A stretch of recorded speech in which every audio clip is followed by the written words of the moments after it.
Hello and welcome to the 1970s, specifically the early 1970s. This marks roughly the halfway point in the course, and it's the only decade when I can get away with wearing a brown suit. So let's begin by recapping where we left off. We finished off with 1969. The beginning of this class, up to 1969, we've covered about 25 years. From 1970 to 2020, we're going to cover 50 years. So that means we're going to be going twice as fast in this back half of the course. However, I don't want you to feel like that will be overwhelming because the 60s laid such an important foundation for rock music. So many things were happening. We had the music business taking over rock in the beginning of the 1960s, the British invasion led by the Beatles and the Rolling Stones to a lesser degree. We had the American response of Bob Dylan and the folk music revival. We had the hippie aesthetic and psychedelia. We had Motown and Stax and James Brown. There was just so many different things happening in the 60s, it really takes a while to talk about. As we move into the 70s, 80s, 90s, 2000s, 2010s, and as we finish off with 2020, we are going to, it's not that a lot of things aren't happening within music, but we're following this thread of rock. We're only going to be examining other genres as they relate to rock music and as they interact with rock music. One of the last things we talked about were these three big hippie festivals: Monterey, Woodstock, and Altamont.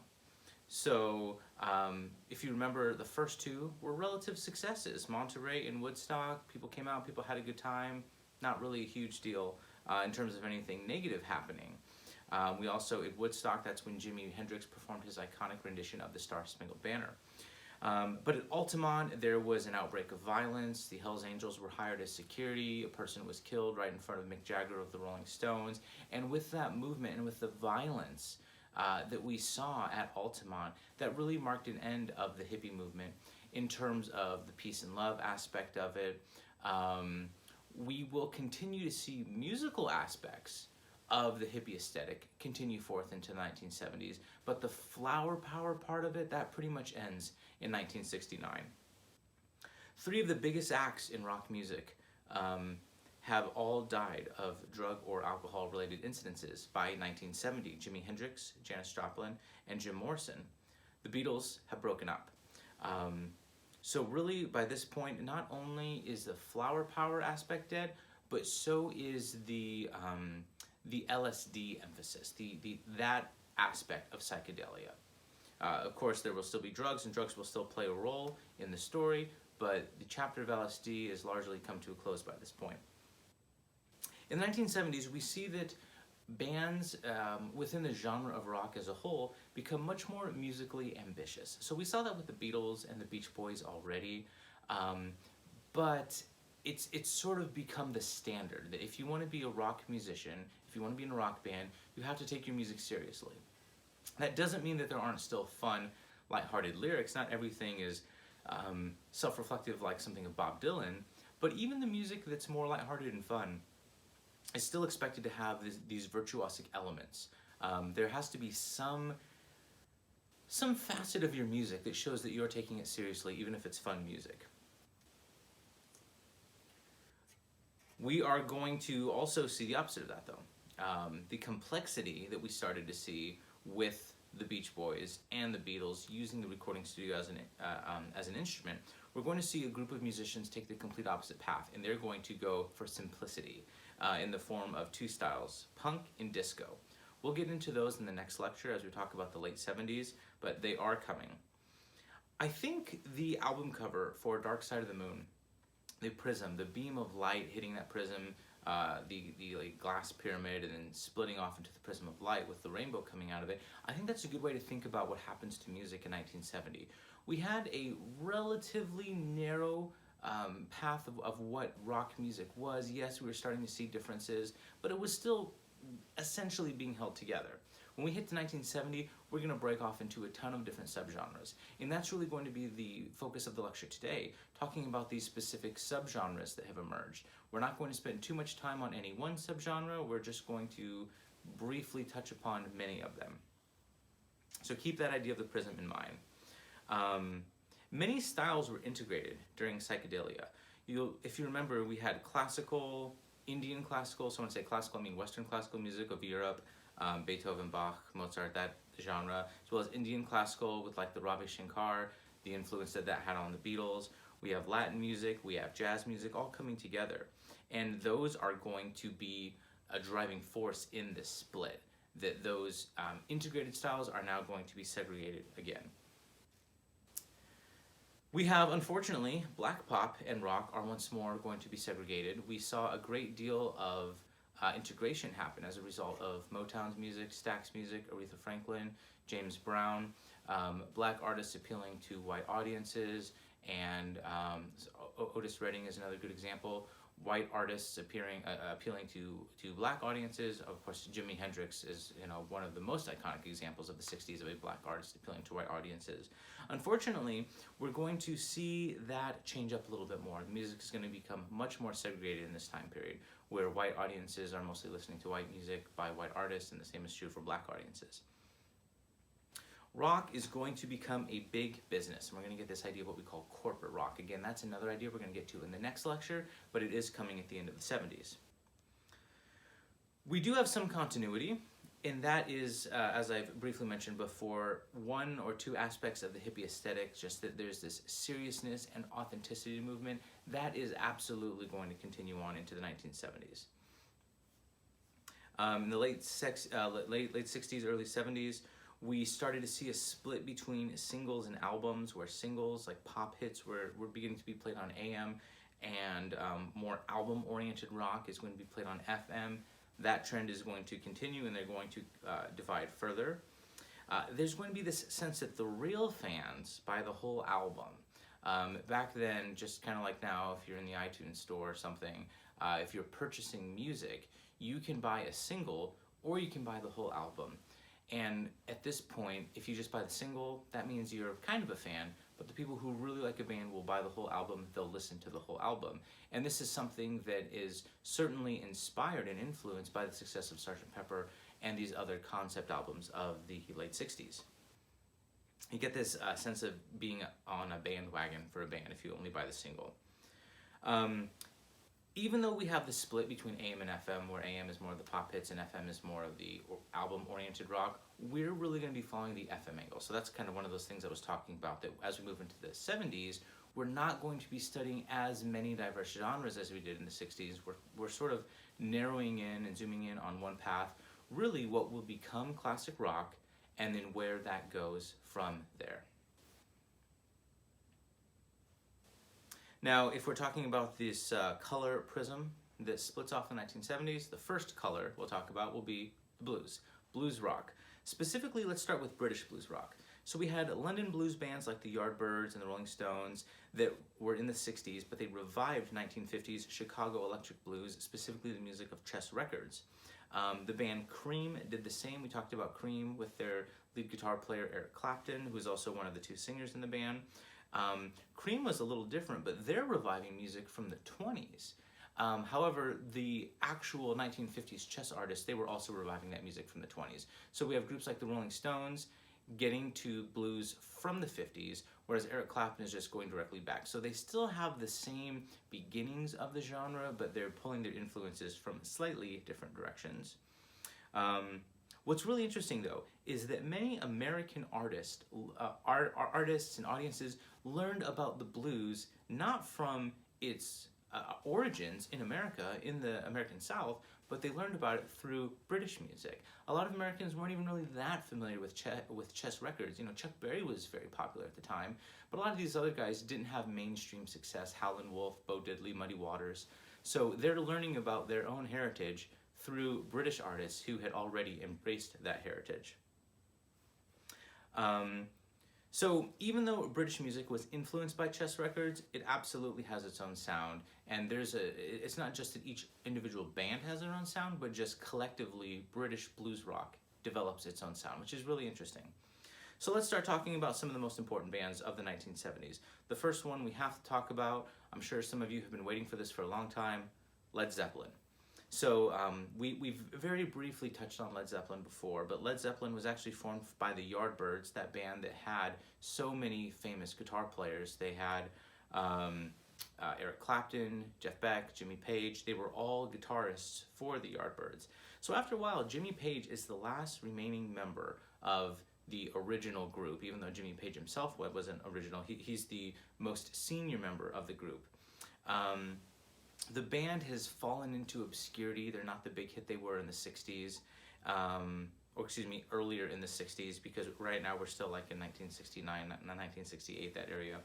So Jimmy Page is the most senior member, and he decides that he's just going to rehire everyone else in the band. So he gets John Paul Jones to play bass, Robert Plant as the vocalist, and John Bonham as the drummer.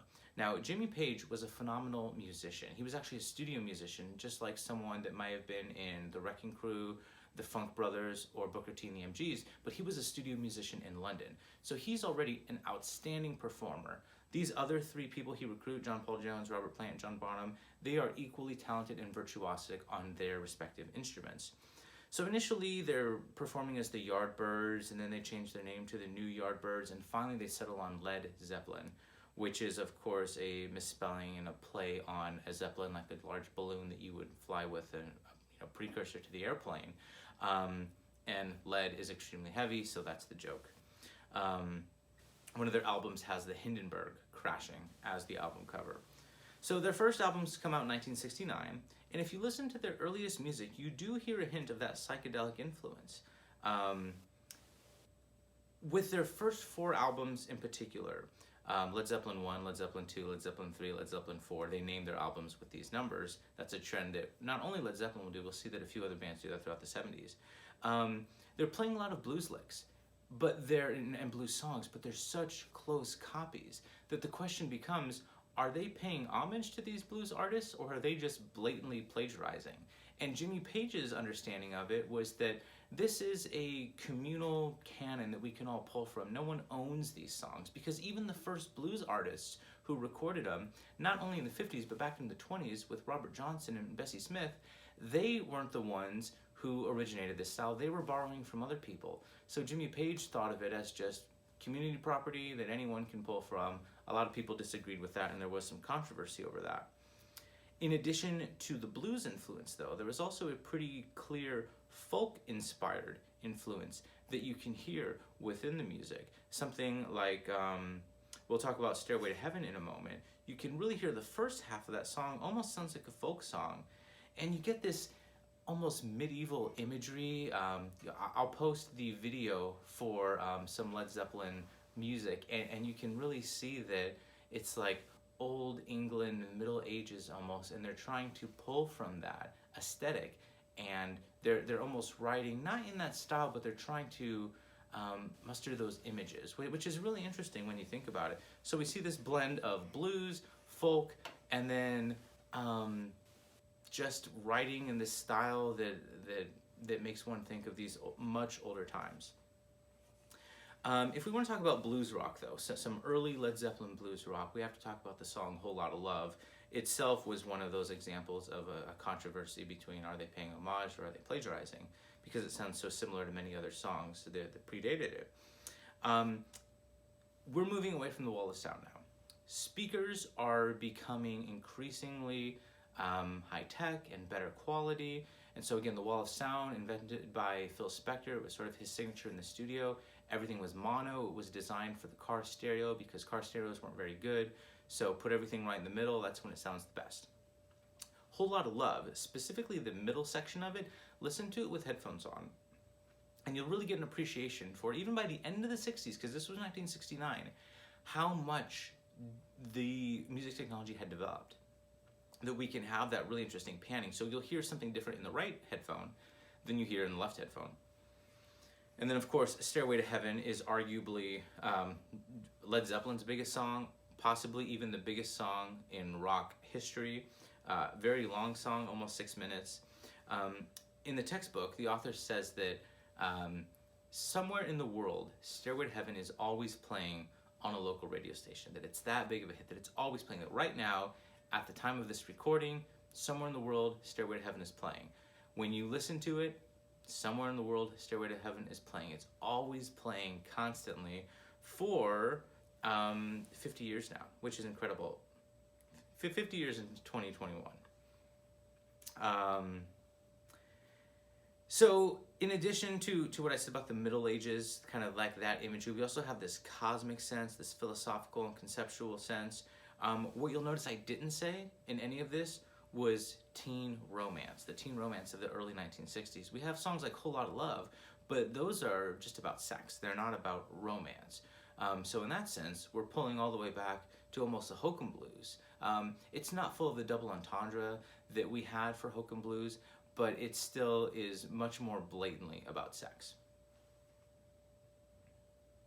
By the end of Stairway to Heaven, we've transitioned from almost folk to a pretty hard rocking blues song. So Stairway to Heaven is great. It's long, but you definitely have to listen to the whole thing all the way through. There are so many references. We've talked about Wayne's World before, and you'll see another Stairway reference in Wayne's World. It's the opening riff is so iconic that a lot of people try to play it, and in the movie, Wayne starts to play the intro for Stairway to Heaven, and a local worker comes and stops him and points to a sign on the door that says "No Stairway," because everyone wants to play it. Now we're going to talk about another band that we've already mentioned. This is Deep Purple. So Deep Purple, Ritchie Blackmore was a guitarist for Deep Purple, and he starts to emerge as the next guitar virtuoso. Eric Clapton is still performing and making music, but he's fallen a little bit out of the spotlight from where he was in the 60s. He's still going to have a very strong career, producing new music all the way into the 90s, but Ritchie Blackmore certainly steps up to that level, and of course Jimi Hendrix has passed away by this point. So Deep Purple, they're bridging the psychedelia of the late 60s to what will become heavy metal of the 1970s. So if you're a fan of heavy metal, listen back to some of the psychedelia, listen to some Deep Purple, and then listen to that early heavy metal, or not the earliest heavy metal, but the heavy metal of the late 70s. And you can really hear that Deep Purple is taking us from one to the other. A few iconic songs of the 1970s for Deep Purple, unlike Hush, which was the biggest hit they had in the 60s, Smoke on the Water, again, one of the most iconic guitar songs ever written. 1972. Highway Star, also 1972. Highway Star has a classical influence, which is really interesting. We're going to talk more about that, how classical and jazz are working their way into rock music. And that's partly because classical and jazz are the two most serious forms of music. Rock was not yet being taken seriously as a genre or a style, as it was in classical and jazz. It's certainly selling more, but it doesn't have the same prestige. So if you want to make rock seem serious, one way to do that is to incorporate classical or jazz elements into rock, and that's what Deep Purple is doing. And if you remember, they had their singer Ian Gillan, who came in, and in addition to his work with Deep Purple, he played Jesus Christ in the original concept album of Jesus Christ Superstar, recorded in 1969, released in 1970. One of his greatest claims to fame is that he perfected the rock scream, this rock vocalist who, it's not even singing, it really is just screaming, but screaming at a particular pitch and putting so much emotion into it. So if you want to hear some great rock screaming, listen to some Deep Purple from the 1970s. And now the final blues act we'll talk about from England would be Black Sabbath. So Black Sabbath is largely considered the first heavy metal band. They started as a blues-based band. They were all inspired by the Beatles. They're known for their scary, gothic horror. It's definitely themed music, and that's going to be a problem in the 1970s for Black Sabbath and going into the 80s, because they're going to get a lot of people that are upset by it, but we'll talk about that more in a moment. Their name was inspired by the 1963 film Black Sabbath. Their lead singer was Ozzy Osbourne. They also have guitar player Tony Iommi. Ozzy Osbourne was actually bullied by Tony Iommi. They went to school together as kids, and as adults, Ozzy wanted to get into this band that Tony Iommi was the lead guitar player for and leader of, and they didn't really want to let him in. They didn't like him, but Ozzy had a PA system. He had a speaker and a microphone, and if you wanted to perform live, you needed a PA system. PA stands for public announcement, and he got into the band just because of the equipment he had. Ozzy famously was put in jail for, I think it was petty theft, but he had O-Z-Z-Y, Ozzy, tattooed onto each of his fingers on his fist. He's known for some other, excuse me, incidences with a dove and a bat and just the themes of his music. But we're going to talk about that a little bit more as we get to it. One idea I do want you to consider, though.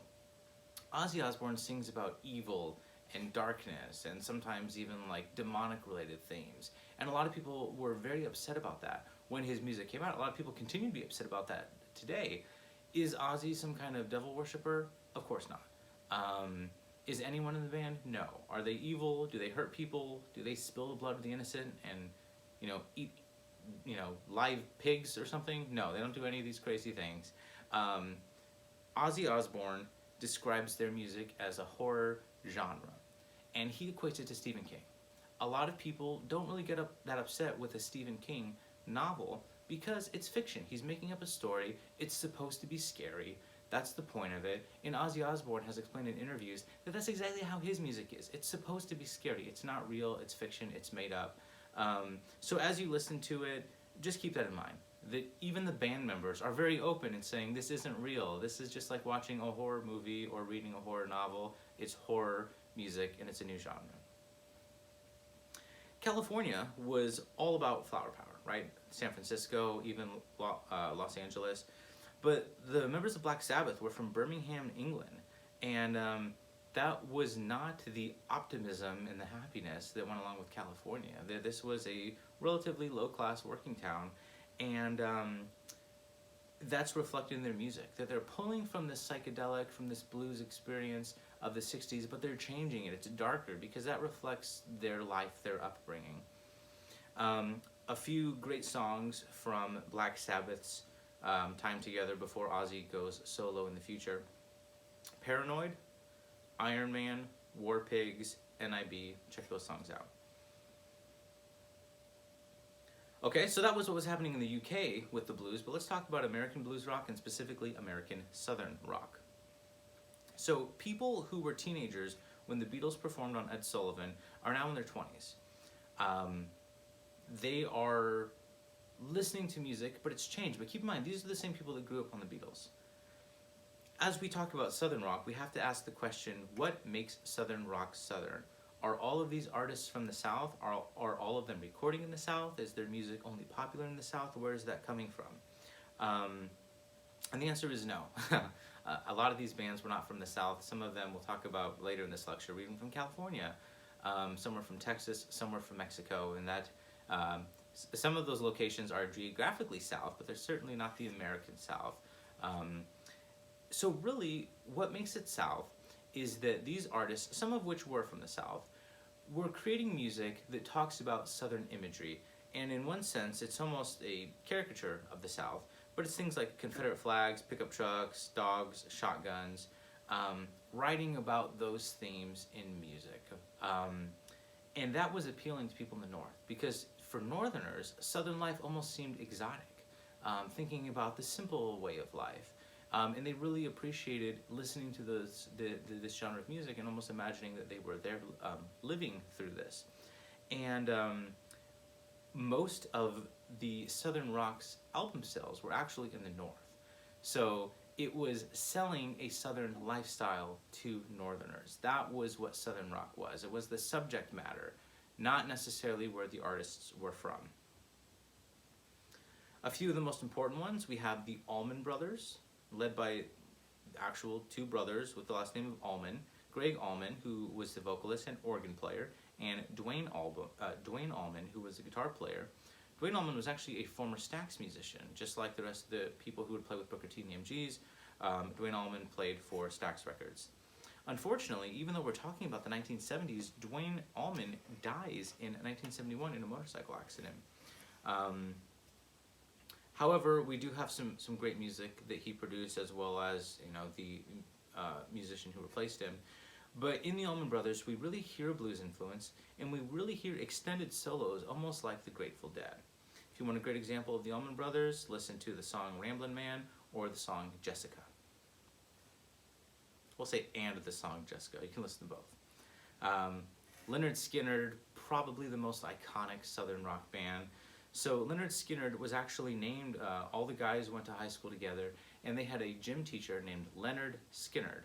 And Lynyrd Skynyrd was a play on him, and not only was he strict, but he really didn't like young kids and teenagers with long hair, these hippie kids, as he probably would have called it. So because he was such a pain for them, they actually named the band after him, which I'm sure he was probably irritated by. So they formed in Jacksonville, Florida. They were produced out of Atlanta, Georgia. So they actually were from the South and recording in the South. Two of their, I mean, they have so many hit songs that I would encourage you to listen to. Just do a search for Lynyrd Skynyrd and just start listening to things. Freebird and Sweet Home Alabama, though. Those are the two most important songs to listen to. There's this joke that goes along with Freebird that if you're at a concert, someone will shout, "Freebird!" And that's like calling out a request that they want the band to play Freebird because it was so popular when it came out in 1973. A lot of bands get irritated by that. If you've ever seen the Blue Man Group perform on Broadway or Las Vegas or on a national tour, there's actually a bit in the show where they have someone in the audience who's a plant scream out Freebird in the middle of what they're doing, and they start playing Freebird without missing a beat. All the bands I've ever been in, I know it's kind of cheesy, but we always make sure that regardless of the style of music that we play, we know how to play Freebird, because there's like the audience always gets a kick out of it. If someone shouts it out and the band actually plays it right away, just stops what they're doing and plays Freebird, that's always good for audience reaction. And then Sweet Home Alabama, if you want to talk about Southern rock, just singing about Southern living, listen to Sweet Home Alabama. Even the album Sweet Home Alabama was called Second Helping. So that's furthering this Southern imagery. We have the Charlie Daniels Band. Charlie Daniels was from North Carolina. He was actually a former studio bassist for Bob Dylan, so he played bass on some records. Charlie Daniels was, of course, a virtuosic violin player, an absolute fiddle player. We're talking about Southern rock or country, we call it a fiddle. A fiddle and a violin are the same instrument, it's just a different genre of music, you call it a different name. So he's a fiddle player. And he is still, to this day, one of the best fiddle players that we've seen. If we talk about violin, that more classical side, we talked about someone like Itzhak Perlman a few lectures ago. But Charlie Daniels for fiddle, he's considered the absolute best. His most iconic song is probably "The Devil Went Down to Georgia" from 1979. It's the story about, it's actually very similar to Crossroad Blues by Robert Johnson. But it's about the devil comes and tries to make a deal with someone, and they have a fiddle off. You'll get a chance to listen to the song. One thing that's interesting about Charlie Daniels is he was quite a bit older than the other musicians that were in the business at the time. He was about a generation older, so he was almost like a mentor, a big brother, or even maybe like an uncle, mentoring a lot of these people. So let's shift just a little bit and talk about some blues-based bands who were not from the American South geographically, but were still actually kind of Southern in proximity. So we'll start with ZZ Top. So ZZ Top were a group of guys from Texas. They are known because two of the band members have really, really, really long beards. I'm not talking Santa Claus, I'm talking like Father Time. And the third guy, the drummer, does not have a beard, but his name is Beard. That's the joke. It's real. That's really his name. Two of the guys have long beards. The other guy's name is Beard. Two songs to listen to for them would be LaGrange and Tush. We have Carlos Santana. So Carlos Santana, another person we've talked about before, is coming from the San Francisco psychedelic movement. So all the psychedelic aspects of the music from San Francisco are still in his music in the 70s, but he has a Latin flair. And if you remember, Carlos Santana lost his band. His band were the musicians that became Journey. They broke off, they started Journey. He hired new musicians, and he starts to put out some great Latin blues music, notably Black Magic Woman and Evil Ways. So, is Texas Southern? Is Mexico Southern? Again, geographically, yes, but they're not part of the American South. So just keep in mind, what makes these groups Southern and why we would say that Lynyrd Skynyrd and the Allman Brothers and the Charlie Daniels Band are Southern, but Carlos Santana, who also is Mexican, and that is Southern, he's not considered Southern rock. So it's just an important distinction to make, that they have to actually either come from the American South or be singing about imagery of the American South. Okay, so let's talk about some other groups that are playing blues music at this time, but aren't exactly Southern either. So Steppenwolf was from Los Angeles. They have songs like Born to Be Wild and Magic Carpet Ride. I actually have had the chance to perform with Steppenwolf before. My dad's good friends with their bass player. Born to Be Wild is actually really cool because it has the very first reference to heavy metal. So it's referring to a motorcycle, and it's from the movie Easy Rider, which is about a group of motorcyclists. So it says heavy metal thunder, but that term from 1968 was picked up and taken on by this genre of music that would come to be known as heavy metal. So the term comes from Born to Be Wild, although the first heavy metal song was arguably Helter Skelter. And the first heavy metal band is arguably Black Sabbath. So just a few things to keep straight there. We have groups like Grand Funk Railroad, coming out of Flint, Michigan, certainly not the South. However, their music is deeply rooted in 1960s soul and blues, as is a lot of other music that is performed by Southern rock. Their big song, We're an American Band. Absolutely, their biggest hit. As I mentioned, we're going quick. We're going to start going very fast through here because, again, this is about this prism splitting off. There are just so many different genres, subgenres, bands, and styles that at this point we have to go quickly to get through everything. The last group we'll talk about for this blues influence is Aerosmith. So Aerosmith is thought of as almost an American Rolling Stones, like they're the bad boys of rock. They are from Boston. There's a famous club down the street from Boston University where a lot of bands who are from Boston first performed. Aerosmith is one. We'll talk about the band Boston in the next lecture. And so they got their start in small clubs in Boston, and they worked up to be this huge act led by singer Steven Tyler and guitarist Joe Perry, which again, that's just furthering the comparison between Aerosmith to the Rolling Stones, that they have this iconic frontman singer who dances and who's so enthusiastic and energetic on stage, virtuosic blues guitar player Joe Perry being compared to Keith Richards.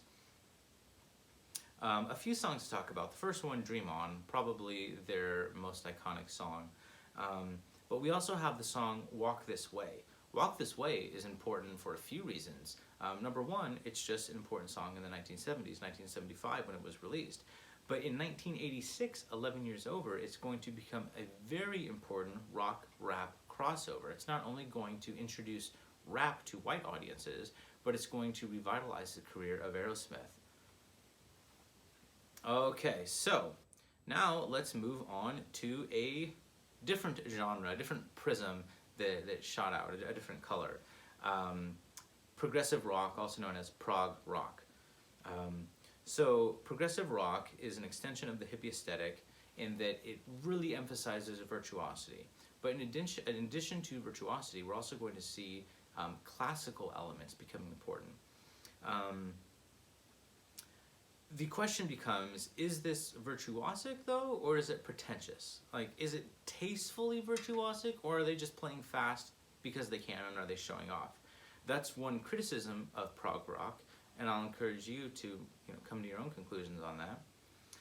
The lyrics addressed philosophical issues, such as romance, but excluding romance, so philosophical or even religious issues, but never romance, never sex, anything like that. They're all about taking music seriously. Of all the groups that take music seriously during this time, they perhaps take music the most seriously. They have long songs with usually a classical, sometimes a jazz influence, and the group The Who, that we've already spoken about before and looked at some of their clips, are considered proto-prog. So whenever you put proto in front of something, it basically means an exemplary group or person who did something before it existed as a thing. I know that's a pretty convoluted definition, but the term proto-Orthodox is used to describe the early Christian church. So we would say the proto-Orthodox Christians were the group of Christians that were doing things that would come to be known as Orthodox before the term Orthodox existed, before it caught on. So to say that the Who were proto-prog That means that in the 1960s, they were doing things musically that would come to be known as progressive rock before progressive rock is a thing. So the Who are proto-prog. Their album Tommy, it's a concept album, tells a story. That is one of their greatest examples of what could be considered progressive rock. We have a band called King Crimson, and they have their song In the Court of the Crimson King from 1969. I'm just going to list off a few examples of some prog rock that you can listen to get an idea. The band Emerson, Lake and Palmer, they do rock covers of classical music, and one song in particular to take a listen to would be Pictures at an Exhibition. The band Yes, with their song Closer to the Edge. Really intense virtuosic keyboard players. The keyboard is taking on a more important role in rock at this point, but not just the piano, but also the synthesizer, and that's important. Synthesizers, which used to take up an entire room, almost like a NASA space launch, synthesizers are becoming portable. Slowly, they're getting smaller and smaller, but we're at the point where it's not unrealistic to think that you can take a synthesizer on tour with you. They're still enormous, they're still very heavy and cumbersome, but you can take them on tour. So Yes is almost a pioneer of the synthesizer and its place in rock. We have the band Genesis. Genesis in the 1970s had their lead singer Peter Gabriel and their drummer Phil Collins. However, Peter Gabriel is eventually going to pursue a solo career, and Phil Collins is going to become the singer. So rather than hiring a new singer, like almost any band would, they decide, hey, let's just make the drummer the singer, and they actually find tremendous success. That's a ways down the road. We're not talking about that quite yet. So at this point in time, Peter Gabriel is still the singer. But their songs would feature these long, surreal stories, and you can get a feel for that from the song The Lamb Lies Down on Broadway. For the last band that we want to talk about as prog, or yet possibly this one would be another example of proto-prog, would be Pink Floyd. By now it's Pink Floyd, it's no longer the Pink Floyd. They don't have any classical elements. David Gilmour, the guitar player, is a virtuoso, but not in this showy way. It's a much more tasteful, almost musically sensitive way, but he's absolutely a virtuoso. He just isn't flashy in his playing. If you remember, Syd Barrett had a mental breakdown, and Roger Waters took over as the primary songwriter, and that led to Dark Side of the Moon, which is the album that we're using to describe the 1970s, the artwork on that album. It deals with themes such as madness, insanity, alienation, and the horrors of World War II.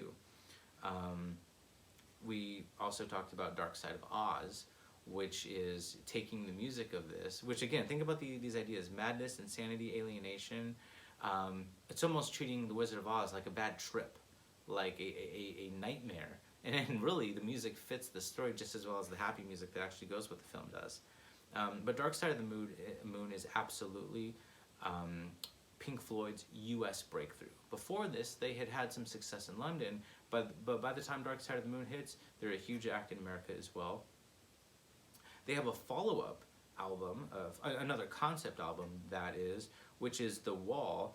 This is the album that features Another Brick in the Wall. And The Wall and the tour that went along with it was known for its elaborate stage shows. So you could say that you're not really getting the whole point, the whole idea of The Wall, unless you see the tour. It's not enough to just listen to the album. And it's almost staged like a Broadway musical. Like, there are actual marks, it's almost choreography. You have to get to this point in the stage by this beat in the music. The textbook author argues that this is the end of the hippie aesthetic because it's the last concept album of the decade. When we talk about disco, we'll talk about another event that kind of ended things in the 1970s. But by 1979's The Wall, the hippie aesthetic is kind of out the window, and the 80s are going to go in a very different direction. Not very different, that's saying too much, but it is going to change. The hippie aesthetic is certainly pretty much out the window by the 1980s. So, theatrical rock. It's rock conceived for its theatrical production. It's not about the album. The music, of course, that's important, but it's about the stage show. You have to see them live to get the full feel for it. In the 1980s, with the introduction of MTV and the music video, music is written not only to be heard, but also to be seen. You write music with the music video in mind. one could argue that that's already happening in the 70s with this theatrical rock movement. Bands are writing music knowing that it's for a large stage show. When I say large, I mean stadiums. Stadiums, arenas. You don't do theatrical rock in a local club, House of Blues, something like that. You do theatrical rock with 10,000 people watching. First person we're going to talk about is incredibly important to the story of rock, and that is David Bowie. He's considered somewhat of a chameleon in that he can play any style. And if you listen to 5 different David Bowie albums, they sound like 5 different genres. Like Ziggy Stardust sounds like a rock album. Hunky Dory sounds like a pop album. Even in the 90s and 2000s, he's continued to produce music that sounds like it was written during that time period. If you listen to AC/DC, for example, their Black Ice album, it sounds exactly like they did in the 70s and 80s. They're just continuing to produce music that sounds like their sound. Whereas David Bowie is constantly trying out new styles and new genres. His first song is called Space Oddity. So this is a play on Stanley Kubrick's Space Odyssey, 2001, A Space Odyssey.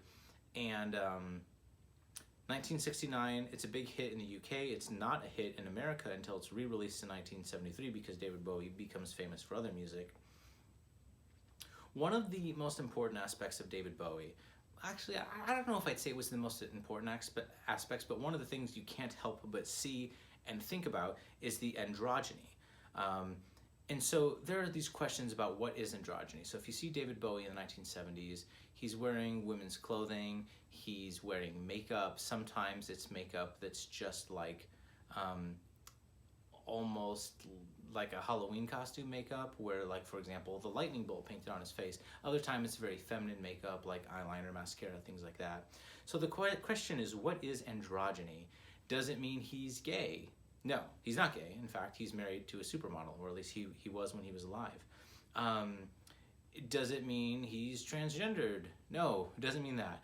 Androgyny just means you're challenging gender stereotypes, and you are addressing sexuality, or at least perception, not actually sexuality in the sense of like human relationships with one another, but just the societal perspective of what sexuality is. You're blurring those lines. So wearing women's clothing. And David Bowie is an artist that we think of as this androgynous figure, and he's certainly one of the more obvious selections for androgyny, but he's absolutely not the only person. Robert Plant, the singer for Led Zeppelin, is absolutely androgynous. Almost all the clothes he wears are women's clothing. Ozzy Osbourne wears women's clothing on stage. Pretty much all the big rock stars of the 70s are wearing women's clothing on stage, really tight pants. Even a few years ago, that was still really stylish in rock bands, where they would all have on skinny jeans, women's skinny jeans from the women's section. In the 80s, it gets heightened, where all of the rock bands are teasing their hair with hairspray, really, really heavy makeup, high heels, the whole thing. So David Bowie is the poster child for androgyny in music, but he's certainly not the only figure doing this. And again, the point was just to challenge society to say, what is masculine, what is feminine, is it a difference? But he's not transgendered, he knows he's a man, he identifies as a man, all that, he's not gay, he's married to a woman. It's just a way to challenge society's perceptions. And when he's just hanging out, you can see video footage of interviews, he's dressed, the way you would expect a man to be dressed at the time. It's just part of his stage show that he would adopt these practices. So he has a ton of albums, as I mentioned, Hunky Dory with this song, Life on Mars. Life on Mars has a fun story. It was actually originally written for an adaptation of a French piece of music. A big hit in France, came to England. They didn't just translate it, they wrote new lyrics. And before he was famous, he wrote these words for it. And another English lyricist wrote different words.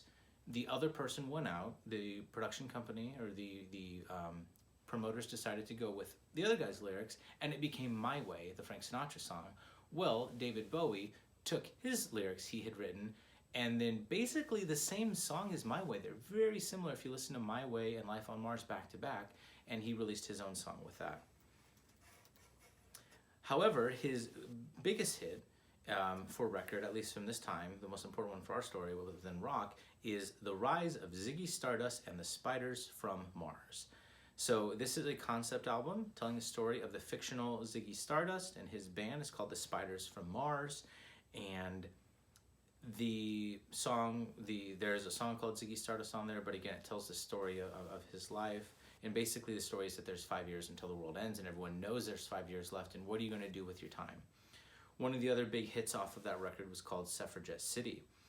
If you look at the album cover, it says K West on there, and this album actually came out the year Kanye West was born. So there are all kinds of crazy conspiracy theories that like Kanye West is Ziggy Stardust, and that it was, anyways, it's all, I think most of the people who think this stuff are kidding, but it is kind of funny that you see these connections. Moving on from Ziggy Stardust, David Bowie also had the song Fame. And if you listen to these three David Bowie songs, Life on Mars, Suffragette City, and Fame, they're so completely different. So we get Life on Mars, pop song, Suffragette City, a rock song, and Fame, a soul song. 3 albums, 3 different genres. David Bowie, again though, you have to see David Bowie. If you just listen to his music, you don't get the whole idea, you don't get the whole picture. And you can actually look up footage and see him performing at the time, and he did his entire tour as Ziggy Stardust. He never broke character the whole time. He has the lightning bolt face paint, he has the crazy costumes, looks like he's from space. We have Alice Cooper. So Alice Cooper initially was the name of the band, but the lead singer eventually adopted the name Alice Cooper as his own, but it didn't start that way. It's like the song, the band Hootie and the Blowfish, the singer's name is Darius Rucker, but we think, a lot of people think that his name is Hootie. They call him and say, hey Hootie, and no, his name is Darius. So Alice Cooper adopts the name Alice Cooper based on his band, and they, like Ozzy Osbourne, are a theatrical show but based in the horror genre. So they're trying to write scary music just like a director would shoot a scary film or a novelist would write a scary book. At the end of each show for a tour, Alice would die on stage the same way. Maybe on the 1973 tour, maybe he'd be beheaded by a guillotine, and on the 1974 tour, he'd be put in an electric chair or all sorts of things. It was these creative ways that he would die with lots of special effects on stage. His first few albums were produced by Frank Zappa. Frank Zappa's kind of a weird guy, eccentric guy, we'll say, so it certainly makes sense that he would be on board with what Alice Cooper was doing. One of his first big songs was I'm 18, followed by School's Out. However, Alice Cooper had this resurgence in the 90s where he started producing more original music, which was songs like Frankenstein, which are pretty cool. So for now, we'll only talk about Alice Cooper in the context of the early 70s. Now, when it comes to theatrical rock bands, there's really one that takes the cake. We'll see if everyone knows it. On the count of 3. 1, 2, 3. I hope you all said Kiss, because the answer is Kiss. Kiss would set out to amaze the audience with pyrotechnics, spitting fire, spitting blood, all kinds of special effects, full makeup, full costumes. All 4 members of the band were over 6 feet tall, but in addition to that, they would wear like 6 to 8 inch platform shoes to make them all 7 feet tall, so they just look like these giant monsters on stage. What's interesting though is that they weren't horror in the genre like Alice Cooper and Ozzy Osbourne were. They're just playing normal blues rock kind of pop crossover hits, but with all this stage persona going on. Gene Simmons, born Chaim Witz, was he's not the only member who has a breakthrough, but he's certainly the most recognizable person. We also have Paul Stanley and Ace Frehley and Peter Criss are the band members, and they each have a different persona. So Gene Simmons, bass player, is the demon. Paul Stanley, the singer, is the star child. He has a star on his face. Ace Frehley, guitar player, I think is the spaceman. And Peter Criss, the drummer, is a cat. So they all have these different onstage personas, and you could almost say that it's like Ozzy Osbourne or Alice Cooper meets the Monkees, because this was all highly planned. It was intentional. They were making these choices to shock and awe people and to put on a great show. They really exploited the marketing. They had a feature film, they had action figures, they had a Scooby-Doo series, they still make Kiss Scooby-Doo crossovers, they had their own clothes, they had pinball machines, they had lunch boxes, pretty much anything you can imagine that they could put a Kiss logo on in the 1970s, they were doing that. So these theatrical groups we've talked about, theatrical rock groups, Kiss, Alice Cooper, David Bowie, they don't really have much in common musically, really anything in common musically. What they have in common is the emphasis on the stage production, the fact that you have to see their show. You get a different experience if you see them live than if you only listen to the record. Let's shift gears now. Let's talk about American singer-songwriters. So the 70s were not dominated by rock. We also have the singer-songwriter group, which is almost an extension of folk rock or folk music in many ways. So just like the folk movement of the 1960s, the lyrics should be important, serious-minded, and personal. Think of Bob Dylan with the folk influence, as well as the Beatles after they were inspired by Bob Dylan, where you have to write about something, you have to say something real about yourself. You can't just write a silly tune. Bob Dylan, we talked about this, he turned we into me, in that the folk movement originally was about a group of people, we're all in this together, what can we do? Bob Dylan changed that into me, meaning, how do I feel about this? What am I going through? It's that me movement that gets carried on through this. You could also argue that the White Album by the Beatles was just a singer-songwriter collection. None of the songs really had much to do with each other, but this was just an opportunity for each of the Beatles to showcase their music, their individual music. There's still an emphasis on authenticity, so this is still that hippie aesthetic carrying through, that you really have to feel this way, you really have to have experienced this. Absolutely the opposite of something like Ozzy Osbourne, who's intentionally making up stories for music. This has to be something real. There's some new attitudes, though, carrying over to folk, and that's that nothing can get in the way between the connection of the singer and the listener. So that's why we still see this, only a singer and acoustic guitar, maybe a piano, but you don't have a full band, you don't have intricate guitar solos, you don't have a stage show, because none of that's important. It gets in the way of the message. The most important thing is the song and a singer's ability to convey that song and its meaning to the audience who's listening. One of the most important people we have in this genre is James Taylor. So James Taylor was from Chapel Hill, North Carolina. He was originally signed to Apple Records. That was the record label that the Beatles owned, that they recorded under in the second half of their career. His first album was self-titled, so it was just called James Taylor, and he had two songs of importance on there, Carolina on My Mind and Something in the Way She Moves. So Something in the Way She Moves, if that sounds familiar to you, remember, he was on the Apple label, so George Harrison wrote the song Something with the opening line, There's Something in the Way She Moves, based on James Taylor. So he asked, hey, can I borrow this? And James Taylor said, of course. So that was very intentional and with permission, but it's certainly based on James Taylor's song, which came first. Not that things weren't going well with Apple, but he did move to Warner Brothers, a different label, and it's this point that he performs the song You've Got a Friend, which was actually written by Carole King, if you remember Carole King and Gerry Goffin from the Brill Building. So keep in mind, Carole King is one of the most successful musicians to come out of songwriters to come out of the Brill Building. She wrote a ton of hits for the Shirelles and all those other girl groups in New York in the early 1960s. She wrote music for Aretha Franklin. She's writing music for James Taylor. She wrote music for the Monkees.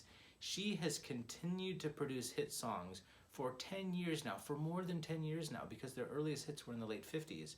So the question is, if she can write more than a decade of hit songs, why isn't she just performing this music herself?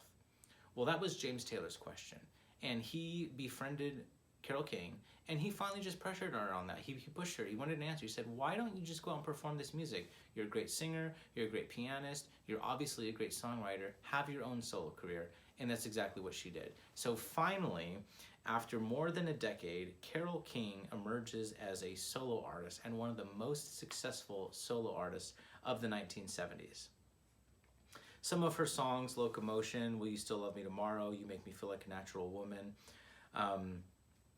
What she does is she gets James Taylor. She says, okay, well, if you're going to pressure me into making this solo album, well, you better play guitar for me. And James Taylor is an amazing acoustic guitar player. So she gets James Taylor to play acoustic guitar for her. And she released her first album, which is, it's good. It does all right. But it's her second album, Tapestry, 1971. One of the biggest albums of the 70s, one of the best albums. I absolutely suggest you listen to it all the way through. I had a period of time, probably 2 years ago, when I would go for a run each morning and I would just listen to Tapestry over and over again because I kind of was reintroduced to the music, and every song on that album is a great song.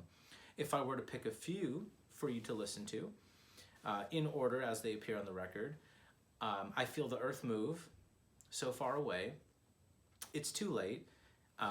She does Will You Still Love Me Tomorrow, which was originally a hit for the Shirelles, so she does what Bob Dylan did. If you remember, Bob Dylan wrote Blowin' in the Wind, Peter, Paul, and Mary made it famous, then Bob Dylan becomes famous, and he kind of takes his song back and records it.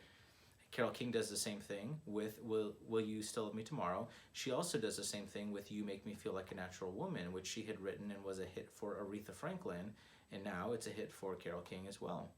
And again, I know I've said this twice already, but she is one of the most successful acts of the 1970s. Not only most successful female acts, but it's definitely worth pointing out that this has been an industry largely dominated by men up to this point, and now one of the most successful acts is a woman, and she's had success since the late 1950s. So she definitely paid her dues, and again, that Tapestry album is just one of the greatest albums of the 70s. I definitely suggest you listen to the whole thing at some point. We have Paul Simon. So Paul Simon releases an album called Kodachrome, and if you remember, Paul Simon was a duo with Art Garfunkel. It was Simon and Garfunkel. They were the ones who had Sound of Silence. They had written that song, Sound of Silence. Nothing really happened with it. When folk rock caught on, they pulled Sound of Silence out of the vault, so to speak, added drums and electric guitar and bass over it, released it as a single. Simon and Garfunkel, Paul Simon and Art Garfunkel had no idea it had happened. They just got a call one day, hey, your song's a hit record, so they went in and re-recorded it. So Paul Simon continued to have success in folk music with other songs like Mrs. Robinson, but now he's gone solo. So Kodachrome is his first solo album, released in 1973. Now, Kodachrome is a metaphor for memories and realities and the difference, and it's kind of like sometimes we remember things differently than they were because over time we maybe forget the bad side of things, or maybe even we forget the good side of things. If you had a relationship that ended, maybe looking back on it, you'll just remember the good parts about the relationship. Or maybe if you had a relationship that ended in a really bad way, you get fixated on that and you only think about the bad side of it. So that's the theme of this album, is memory versus reality. How we remember it versus what really happened. Another interesting fact about this is that the term Kodachrome is an actual photography term trademarked by the Kodak company. Because it was a trademark term, the BBC in the UK would not play it. So despite the fact that it was only getting airplay in America, it still went on to become a hit. We have American Tune, a song from 1973, using a Bach melody. This is from St. Matthew's Passion. So this is almost like prog, right? In that there's an artist who's taking classical elements and putting it into music that is pop or rock. This is absolutely not an example of prog rock, but he's doing the same thing, taking classical music and putting it into rock. And my personal favorite of Paul Simon songs from the 70s is called 50 Ways to Leave Your Lover. It almost sounds like the verse and the chorus are two completely different genres. But that came out in 1975. And he actually won a Grammy for it. And in his Grammy acceptance speech, he thanks Stevie Wonder for not releasing an album that year because Stevie Wonder had just won Grammys every year. So the joke was that he could only win because Stevie Wonder took a year off. Moving back to another female singer-songwriter, we have Carly Simon. 2 hit songs from her. The first one is called Anticipation from 1971. The second one is called You're So Vain. You Probably Think This Song Is About You, 1973. If you've seen the movie, what's it called? 10 Things I Hate About You, the song is featured in there. But what's interesting is the song is about a relationship gone bad where she's basically calling out her former lover about his vanity and everything's about him. She had dated Mick Jagger, and a lot of people thought that this song was about Mick Jagger, and Mick Jagger actually came and sang backup vocals on the song. So when you listen to it, he's not credited, but you're hearing Mick Jagger in the background singing with her. And so she denies that it's about him, but a lot of people still think it is, that she's just saying it isn't, but it actually is. So as you listen to it, you'll have to keep that in mind, that her ex-boyfriend shows up to help on a recording session. We can still be friends, and then he's hearing the song for the first time. You have to think about what his reaction was, whether it was really about him or not. He certainly must have thought it might be. Harry Chaplin, the song Cats in the Cradle, 1974. It's about a boy growing up and his father being too busy to spend time with him when he's a little boy, and then by the time the son's grown up, the father has free time, but now the son doesn't have time for him. So it's a great song, kind of sad, but it's still a great song. Don McLean, we have American Pie, 1971. So this song is about the day the music died, the plane crash with Buddy Holly and Ritchie Valens. When that plane went down, and they say that's the day the music died because in many ways that's when rock and roll died. In addition to the plane crash, we also had Elvis going to Korea, Chuck Berry going to jail, Little Richard going into ministry. A lot of things were happening, but that plane crash was really the singular moment when, as he says, the music died that day. So listen to American Pie, see if you can pull all the references from the lyrics, from ideas we've talked about in class, and maybe when you're done you can look up and see someone else who's analyzed it and see how many of them you caught. In addition to American singer-songwriters, we also have an Irish singer-songwriter named Van Morrison, who has many hit songs, but two in particular are Moondance and Brown Eyed Girl. We have a man by the name of Reginald Dwight and his songwriting partner Bernie Taupin. However, Reginald Dwight changed his name to Elton Hercules John. Yes, we're talking about Elton John here. Elton John and Bernie Taupin. Songwriting pair, very much in the style of the Brill Building. Bernie Taupin would write lyrics, Elton John would write the music, he would sing it and play it on the piano. Initially, they were working in a situation very similar to the Brill Building for a publisher by the name of Dick James, who handled the Beatles publishing, and he would go to them for songs, and then he would find artists that were on his label, and he would say, okay, this is the song you're going to sing. Eventually, Elton John and Bernie Taupin said, well, let's go solo. Bernie Taupin didn't want to hit the road, he didn't want to do that side of it, so what he does is he just continues to write the lyrics, and Elton John is the one who hits the road. The movie that just came out, Rocket Man, about Elton John, is actually, it's very interesting. It's not a straight biopic like Bohemian Rhapsody or anything. It's a very fantastic fantasy version of a biopic, but it's a great film if you're interested in the music and life of Elton John. So, some of his songs. Your Song was his first hit. It comes out in 1970. Followed, the next big hit I want to draw your attention to is called Goodbye Yellow Brick Road. Of course, it's referring to The Wizard of Oz. Comes out in 1973. Between 1969 and 1973, Elton John and Bernie Taupin released 6 studio albums, and Goodbye Yellow Brick Road was a double album, meaning it has twice as much music as a normal album would. So they essentially wrote the music of 7 albums in 4 years. So these two guys are just constantly writing. Again, it's like the Brill Building, but it's in London. Other songs from this early 70s time period, Benny and the Jets, Candle in the Wind, which is about Marilyn Monroe, a celebrity and sex symbol from the 1960s, famously, allegedly had an affair with President John F. Kennedy, and she tragically suddenly died, and the song is about her life and how it was actually a very tortured, sad life that she led despite her fame. And then, of course, Saturday Night's All Right is the final Elton John song that will be on your playlist this week. In addition to his hits in the late 70s and the 80s and the 90s, Elton John is also a Broadway musical writer with 2 musicals, The Lion King, the cartoon version, the animated feature that came out, as well as the Broadway stage version. The songs are by Elton John, as well as Aida, which came out in, I want to say 2001, maybe 2000, but that's also an Elton John Disney musical.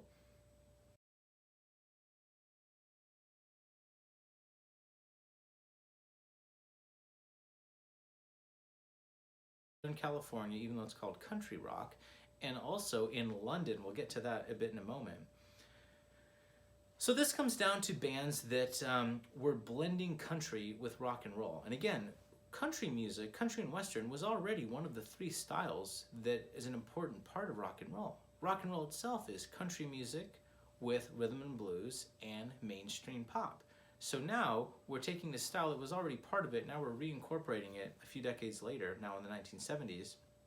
Early groups doing this in the 1960s were the Byrds out of New York with their song Turn, Turn, Turn and their cover of Mr. Tambourine Man. The group The Band that Bob Dylan was working with in upstate New York, in Woodstock, New York, with their song The Wait, when you've listened to both of these already. Crosby, Stills and Nash out of San Francisco with their song Sweet Judy Blue Eyes. And then Creedence Clearwater Revival, which we did talk about briefly. Even though they sound like they're from the Bayou or something, they actually are from San Francisco, but they're not psychedelic. They're blues-based, but they're not psychedelic. Protest music, such as Fortunate Son, John Fogerty, he was the lead singer, and a lot of people actually thought that he was black, even though he is white, and that just goes back to this idea that can you tell someone's race by listening to them? Even though a lot of people think the answer is yes, that there are speech patterns, there are dialects, we've seen examples time and time again that demonstrate that that's not true. People can sound however they sound, whether that seems like it lines up with another race or not. Other songs by Creedence Clearwater Revival, by the way, which is also called CCR, include Proud Mary from 69, Bad Moon Rising 69, and Down on the Corner from 1969.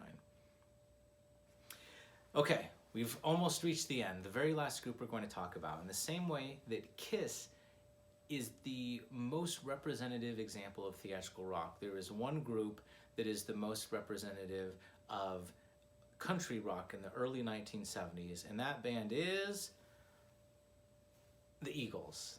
The Eagles, absolutely, no question about it, the biggest band for country rock.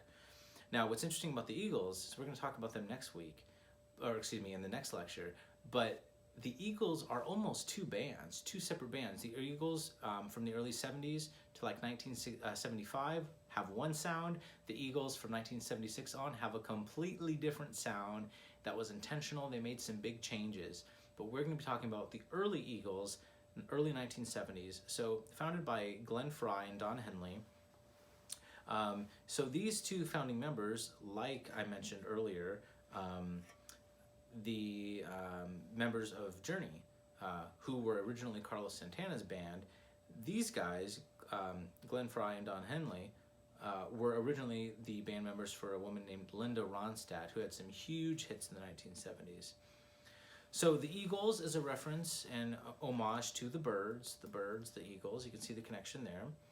Their early music emphasized lyrics and the vocals. It had a very, very clear country sound that you can pick up on. They had a lot of banjo, they had a lot of twang. The vocal harmony sounds like it's from the Appalachia region. What's interesting, though, is their first albums were recorded in London.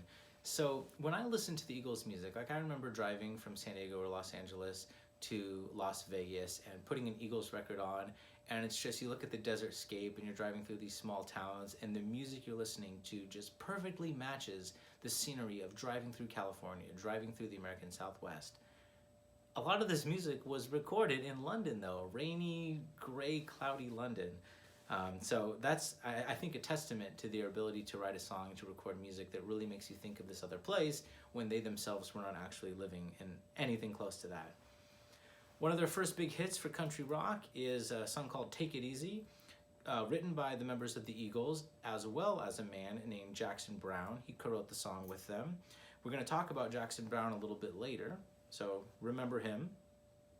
Some other songs from this period were Witchy Woman, Peaceful Easy Feeling, Desperado, which was a song and an album. The album was Desperado, also had a song called Desperado, which is a concept album about living in the Old West from 1973, and their song Tequila Sunrise. So I mentioned that there's this dramatic shift in the Eagles from the first half of their career to the second half, or at least within the 70s. So in 1974, the Eagles decide that their sound is just too country. They like it, but it's too country. They want to get more on the mainstream rock and pop side of things. So they decide they're going to move back to Los Angeles. They do move back. They release another song called Take It to the Limit, great song. At this point, they still sound like the early Eagles. However, as you'll see with the album Hotel California, they make this huge shift. They go from a country rock band to a rock band. Well, that is it for the early half of the first half of the 1970s. So a few ideas wrapping up. There's a clear connection that can be drawn between psychedelia to the hippie aesthetic to the rock music of the early 1970s. This seriousness about music that either the lyrics have to be serious or you have to be a virtuosic player, meaning you take your instrument serious, or putting significant thought into it. To these musicians, these songwriters, their music is important, and it's really starting to show. The idea of the Brill Building, with the exception of Elton John, who surprisingly is having success, has largely faded away by this point. The music business is getting bigger and bigger than anyone ever thought it would be, and it's all because of rock music. It's not country that's leading the way. It's not the crooner music of Frank Sinatra and Bing Crosby. It's not jazz. It's all rock. It's 100% rock music is blowing the music industry up. This is going to lead to some important changes we see, though, next year as we get into the development of what's now called corporate rock. Again, remember that Dark Side of the Moon prism. Music, yeah, we had Motown, we had psychedelia, we had a few different genres, but everything was kind of sort of held together a little bit. It hits 1970, it just separates completely. We have all these subgenres. And of course the advancements in music technology, things like the 4-track to the 8-track to the 16 to the 32 to the 48-track recorders, portable synthesizers, technology is affecting music in a big way. It's going to continue to do so. It's going to speed up in the 70s, get faster in the 80s, faster in the 90s, 2000s, 2020. By the time we get to the present day, we're going to see that technology is one of the most important contributors to music as a catalyst. And that change really starts to ramp up the speed during this early time period. So next time, in the following lecture, we're going to talk about classic rock. Everyone, I think probably the reason why most people wanted to take this class, we're finally getting to these artists. We've talked about how music evolved in a way that allowed them to take the stage. Well, we're finally going to be at classic rock next week. We're going to talk about punk rock.